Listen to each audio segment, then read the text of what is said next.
여러분 안녕하십니까, 이정재입니다. 오늘은 여러분과 사주학에 관해서 공부해 볼 건데요. 우선 사주학을 공부하기 앞서서 여러분들은 지금까지 사주만을 자꾸 해석하려는 그런 공부를 하셨죠, 그죠? 자, 사주 8자를 자꾸 해석하려는 공부를 하셨어요. 자, 그렇다면 제가 여러분들에게 물어볼게요. 우리는 대부분 이제 기존에 있는 모든 분들이요, 선천운인 사주를 자꾸 해석하려고 하는 것들을 공부를 하고 있어요. 이게 얼마나 어리석은 일이냐면요. 자, 봅시다. 여러분들과 동일한 사주를 가지고 태어난 분들은 제가 수백 명도 넘는다라고 말씀드렸어요. 국내에만 한 200여 명 정도 될 거예요. 자, 그분들 중에는 어린 시절에 부모님이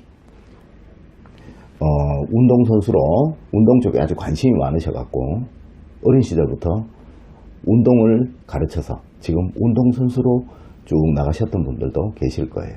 또 부모님이 예술 쪽에 종사를 하셔가지고 어린 시절부터 피아노라든가 어떤 예술 악기들을 다루게 되면서 예적인 감각이 발달해서 예술가 쪽에 지금 종사하시는 그런 분들도 계실 것이고요. 또 머리는 굉장히 좋았으나 부모님이 불행하게도 능력이 뛰어나지 못하셔서, 재력이 뛰어나지 못하셔서 대학을 가지 못하고 또 대학원을 가지 못하고 기술적으로 일찍 뛰어드신 분들도 계실 거예요. 만약 그분들에게 다른 부모님이 있었다면 그분들의 삶이 그렇게 됐을까요?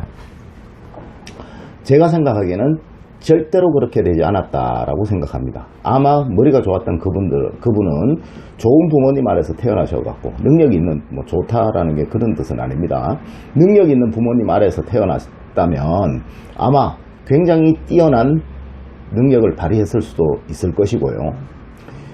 예술 쪽에 종사하는 분도 만약에 그 부모님을 만나지 못했다면 예술 쪽에 발도 들여놓지 못했을지도 몰라요.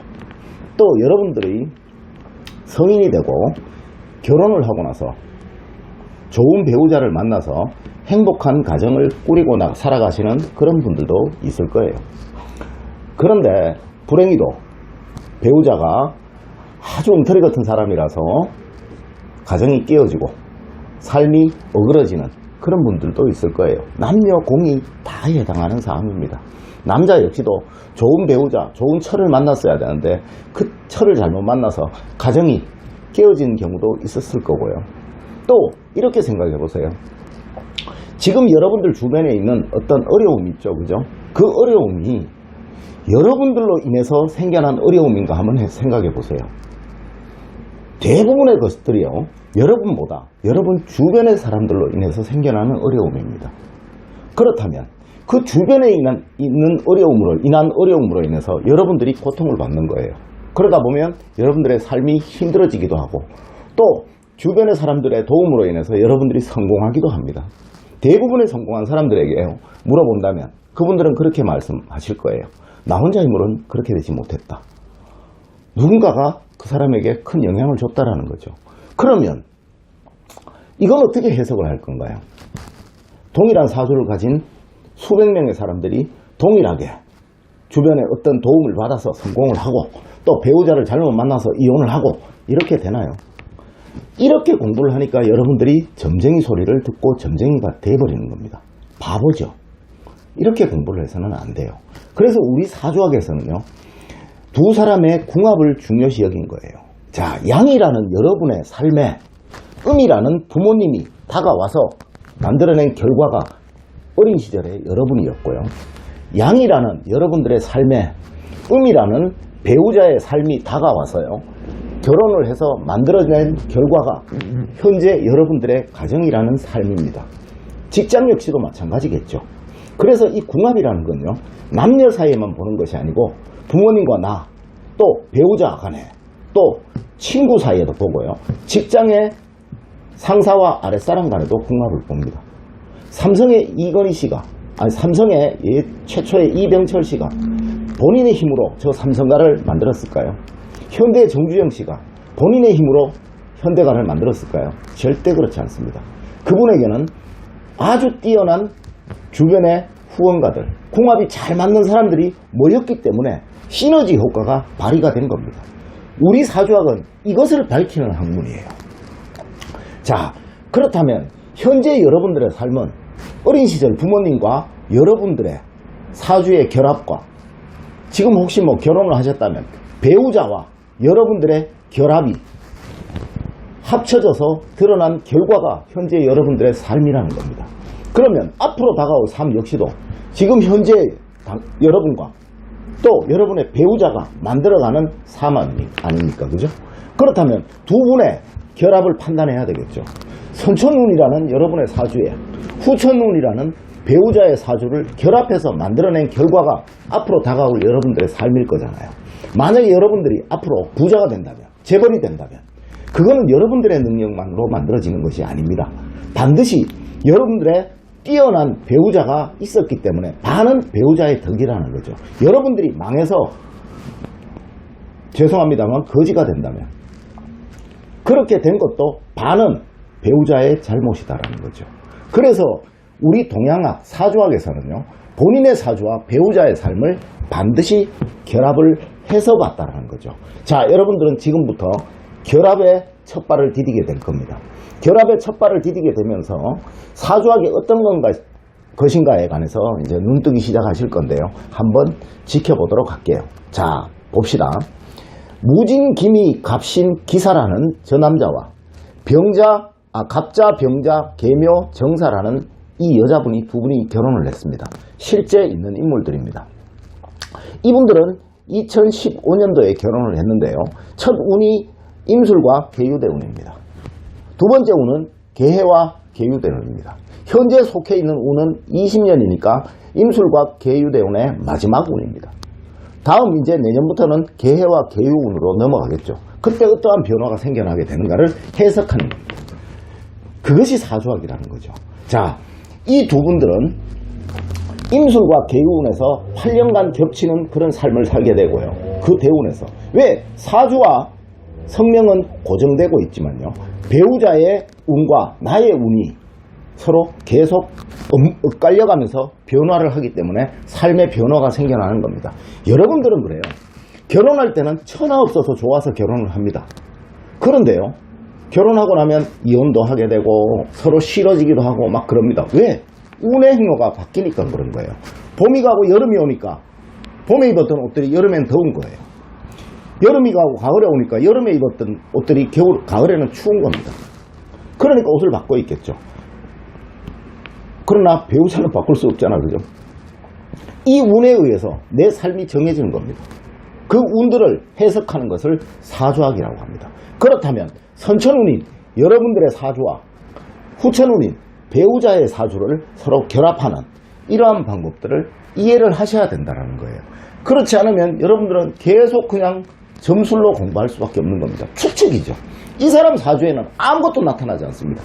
양이라는 사주에는 어떠한 것도 드러나지 않아요. 여기에 어떤 돌을 던지든지 타격을 주든지 밀든지 땡기든지 해야지만 여기에 어떤 변화가 생겨나는 겁니다. 그 변화가 여러분들의 인생 행로라는 거죠. 그렇다면 이 변화를 주는 것은 배우자의 사주니까 배우자의 사주를 결합하는 겁니다. 자, 두 사람의 결합이에요. 여러분과 배우자. 다음에는 세 사람의 결합도 배워야 됩니다. 누구? 여러분과 두 부모님. 다음에는 네 사람의 결합도 배워야 됩니다. 여러분과 여러분들의 부모님, 또 형제. 이런 식으로 결합을 붙여나가는 법을 배워야 됩니다. 자, 보세요. 이 두 분들은 이러한 오행의 기세를 가지게 되고요. 그리고 그 기세를 결합하면 이러한 결합의 결과가 나타납니다.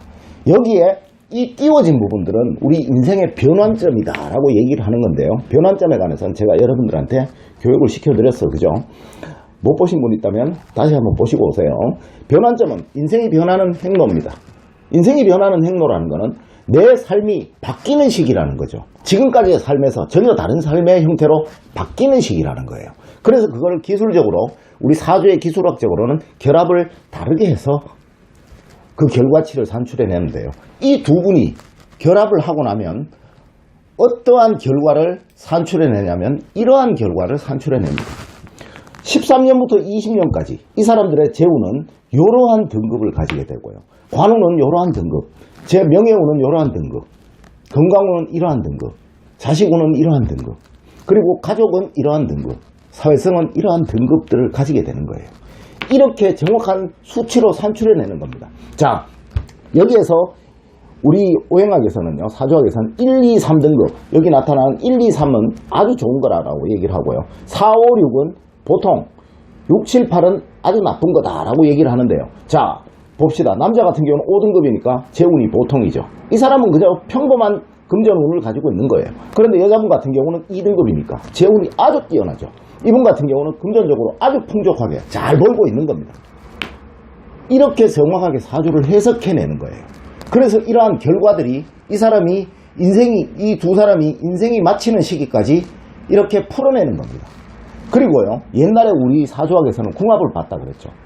이 두 사람 같은 경우는 4등급과 5등급, 2등급, 3등급 계속 이런 유지가 되죠. 그죠? 그러면 이 사람들의 삶은 평생을 중상급 이상으로 산다라는 거예요. 그러면 이 둘은 굉장히 잘 만났죠. 만약에 이 여자분이 이 남자분이 아니고 다른 남자분을 만났다면 이런 삶을 살았을까요? 절대 그렇지 않을 거예요. 또 이 남자분도 이 여자분 아니고 다른 여자분을 만났다면 이렇게 살 수 있을까요? 아니었을 거예요. 그래서 우리 사주학은요, 한 남자와 한 여자가 양과 음이 만나서 만들어내는 그 결과에 의해서 모든 것들을 해석하고 풀이를 하는 겁니다. 이래서 우리 사주학이 학문이라는 거예요. 그런데 여러분들은 지금까지 맨날 정치인 것만 공부하셨죠, 그죠? 그렇게 엉터리로 공부하게 되면은 여러분들은 영원히 그냥 점쟁이 소리를 들을 수밖에 없고요. 사주학자라는 소리는 들을 수가 없을 겁니다. 학이라는 자체는 배운다고 하는 어떤 그런 의미를 나타내요. 사주학은 누구든지 공부를 하면 다 배울 수 있는 학문입니다. 그런데 무속은요, 공부를 한다고 배울 수 있는 부분이 아닙니다. 그러니까 여러분들이 지금까지 배웠던 어떤 사주학, 역학, 주역 이런 것들은 다 점술이라는 거죠. 그런 것들에서 이제 벗어나셔갖고 이 학문에 한번 다가가 보세요. 이게 우리 전통 사주학의 정석입니다. 이렇게 풀어나가야 되는 거예요. 나중에 기회가 되면 예전 고문서서부터 해서 여러분들한테 다 보여드릴 시간이 되었으면 참 좋을 것 같습니다. 자, 오늘은 여러분들한테 기본 맛배기만 보여드렸습니다. 왜? 여러분들한테 사주학은 이런 것이다 라는 걸 설명해 드리기 위해서요. 이제부터 이 부분 하나하나를 여러분들한테 어떻게 해나가는 것인지, 어떻게 풀어나가는 것인지, 어떻게 결합해 나가는 것인지에 관해서 또 설명을 드리도록 하겠습니다. 오늘 많은 시간 수고 많으셨고요. 다음 시간에 또 더 재미있는 내용으로 여러분들에게 찾아뵙도록 하겠습니다. 수고 많으셨습니다.